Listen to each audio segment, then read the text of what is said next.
Olá, meu amigo, minha amiga, que bom estarmos juntos mais uma vez. Esse é o seu programa Reavivados por Sua Palavra na TV Novo Tempo, o canal da Esperança. É bom estar com você mais uma vez. Como é que você está? Você está bem? Descansou essa noite? Preparado para sair? Preparado para fazer as suas atividades do dia a dia? Está de férias? Descanse então, curta as suas férias com a sua família, descanse bastante. Mas não descanse de Deus. Não tire férias do Senhor. Tudo bem? Porque de Deus a gente não tira férias.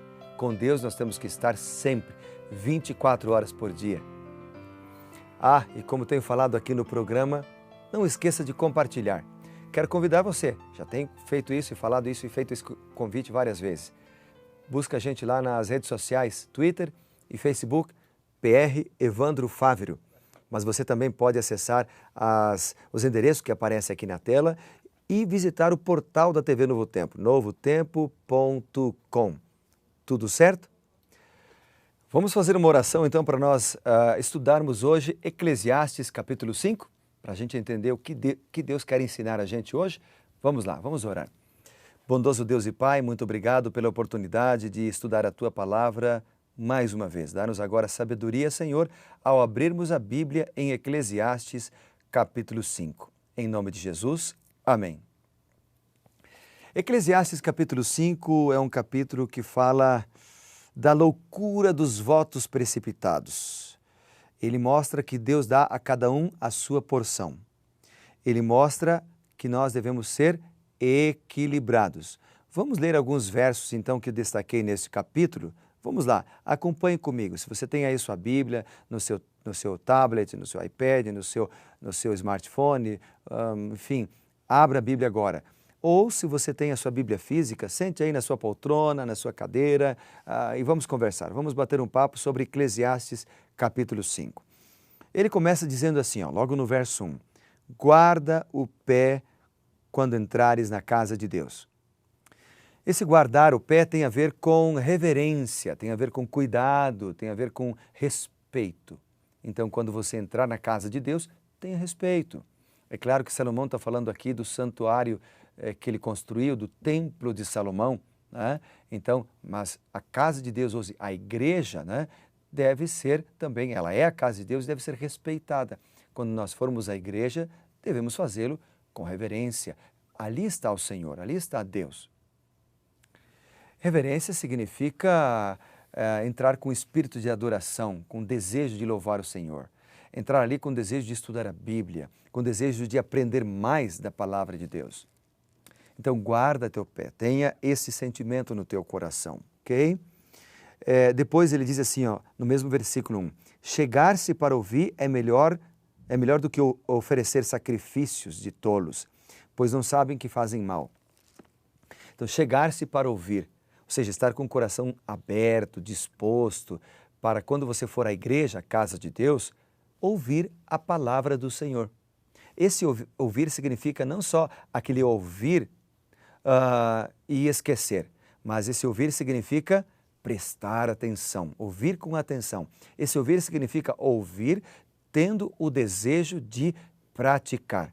É aquele texto que está lá em Apocalipse 1:3, você lembra? Bem-aventurados os que leem, bem-aventurados os que ouvem e bem-aventurados os que guardam as coisas nela escritas, porque o tempo está próximo. Então, esse ouvir tem a ver com prestar atenção, tem a ver com ter o desejo no coração de praticar, colocar em prática na minha vida o que Deus vai me ensinar. Veja outros ensinamentos de Eclesiastes capítulo 5 ainda. No verso 2 diz assim, não te precipites com a boca, nem o teu coração se apresse a pronunciar palavra alguma diante de Deus, porque Deus está nos céus e tu na terra. Portanto, sejam poucas as tuas palavras. Uau! O que ele está falando aqui é que nós não devemos ser precipitados. O que ele está falando aqui é que você deve pensar antes de falar. Quantos problemas nós temos, né? Em casa, na igreja, no ambiente de trabalho, no relacionamento entre duas pessoas, porque às vezes você fala uma palavra precipitada. Às vezes é até em tom de brincadeira, de chacota, só que pode ofender uma pessoa. Também é comum se falar palavras precipitadas hoje, escrevendo as palavras, ou seja, através do WhatsApp, através de um e-mail. Você pode, às vezes, escrever sem pensar. É o equivalente a falar sem pensar. E aí, acabar magoando outra pessoa. Uma outra coisa que eu queria frisar aqui é o seguinte: às vezes, quando você é magoado por alguém, você tem a tendência de falar palavras duras para ela. Ou você foi decepcionado por alguém, você tem a tendência de devolver isso falando palavras que às vezes podem até ser palavras certas. Mas às vezes é melhor não falar do que falar palavras duras e quebrar uma amizade para sempre. Ao invés de falar palavras duras, dobre os joelhos, ore ao Senhor, peça paciência, peça calma, engula, se é assim que fale, as palavras, deixe para depois e então, quando você estiver paciente, quando você estiver refletido, aí você pode até conversar com a pessoa no devido espírito, da maneira correta. E tem coisas que não valem a pena falar. Apenas ore pela pessoa. Deus vai certamente ajudar você. É isso o que Salomão está falando quando ele diz assim, ó, não te precipites, tome cuidado, pense antes de falar, pense antes de agir. Mas há outros versos interessantes em Eclesiastes, capítulo 5. Vamos ver? Diz aqui no verso 3, ó, porque dos muitos trabalhos vêm os sonhos, e do muito falar, novamente fala isso, vêm as palavras nécias. Quando a Deus fizeres algum voto, aí já é um outro assunto, não tardes em cumpri-lo. Se bem que também está relacionado com as palavras, né? Mas ele está falando do cumprimento da palavra agora, do cumprimento de um voto, de uma promessa. Então, quando fizeres um voto, não tardes em cumpri-lo, porque ele não se agrada de tolos.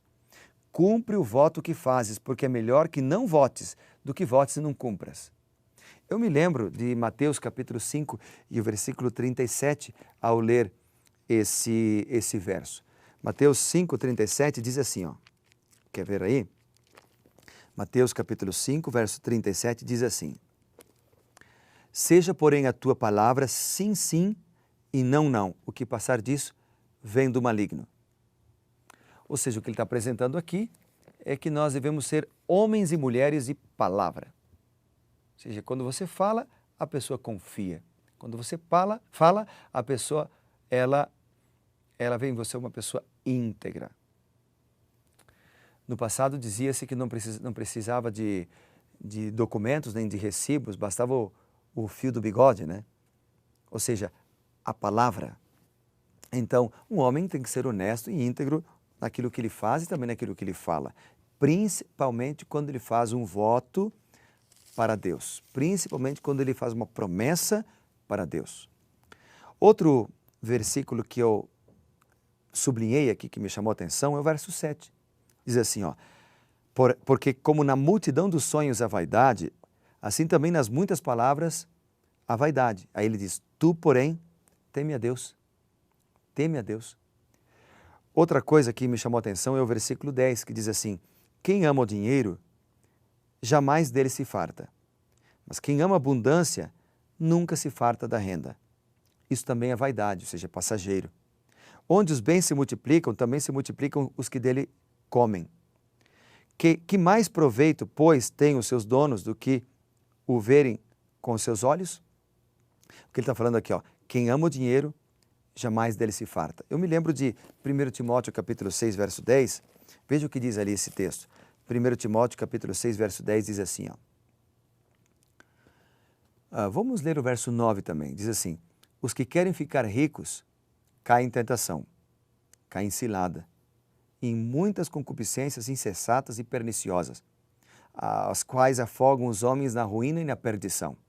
Aí ele diz, porque o amor do dinheiro é a raiz de todos os males, e alguns, nessa cobiça, se desviaram da fé, e a si mesmos se atormentaram com muitas dores. Então, o que ele está colocando aqui, não é que o dinheiro em si é mau, mas o amor ao dinheiro, esse é a raiz de todos os males, porque o dinheiro pode ser um Deus. Para muita gente, o dinheiro é um Deus. Ou seja, a pessoa coloca o dinheiro, os bens, a busca pelo dinheiro na frente de tudo, na frente da família, na frente de Deus. E então a pessoa é capaz de até pisar nas pessoas em busca do dinheiro. Por isso que ele diz aqui em Eclesiastes capítulo 5, verso 10, quem ama o dinheiro, e ali nós lemos em Timóteo, o amor ao dinheiro é a raiz de todos os males. E ele diz aqui, quem ama o dinheiro, jamais dele se farta. Depois ele diz no verso 12, doce é o sono do trabalhador, quer coma pouco, quer muito, mas a fartura do rico não o deixa dormir. Então ele faz um contraste, né? Ele faz um contraste aqui com aquele que é avarento, com aquele que ama o dinheiro, com aquele que é cobiçoso, com aquele que quer sempre mais, com o outro, que é trabalhador, que trabalha, se dedica, se esforça, mas ele põe as coisas no seu devido lugar. Aquele que trabalha, ele tem um sono, um bom sono, diz aqui, né? Doce é o sono do trabalhador. Porque o faz com honestidade, com diligência, com dedicação. Então o trabalho é para ser uma bênção ao ser humano. Uma bênção ao ser humano. Para ajudá-lo, inclusive, a desenvolver o seu caráter. Agora, é óbvio que o desequilíbrio e o exagero em tudo fazem mal. Para finalizar, Eclesiastes capítulo 5, eu quero destacar aqui para você o versículo 19. Diz assim, quanto ao homem a quem Deus conferiu riquezas e bens e lhe deu poder para deles comer e receber a sua porção e gozar do seu trabalho, isso é dom de Deus. E aí no verso 20 ele diz assim, ó, Deus enche o coração de alegria. Tudo que nós temos, tudo que nós somos, tudo que nós conseguimos, vem de Deus. E é Deus quem enche o nosso coração de alegria. E a alegria que vem de Deus é perene, é constante, satisfaz plenamente. Então, meu amigo, vale a pena nós colocarmos as coisas na sua prioridade certa. Deus primeiro. Deus primeiro. As demais coisas serão acrescentadas. Amém? Tudo certo? Vamos orar por isso? Bondoso Pai, obrigado porque tudo que temos, tudo que somos, vem de Deus. Obrigado, Deus, porque o Senhor é o doador da verdadeira alegria. Alegria sem igual.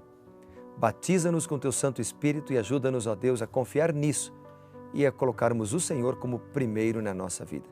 Em nome de Jesus, amém.